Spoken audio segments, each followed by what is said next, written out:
pera nila dito sa Spain. Yan na, nakadikit na.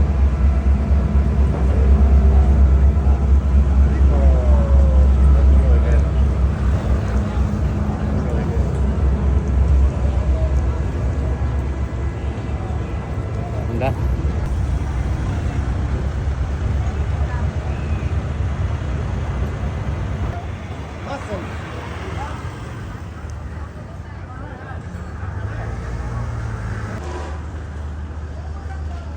Yan guys, ikot lang tayo dito sa ano nila, lugar nila.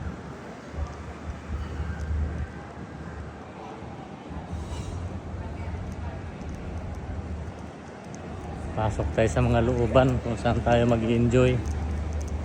Dito.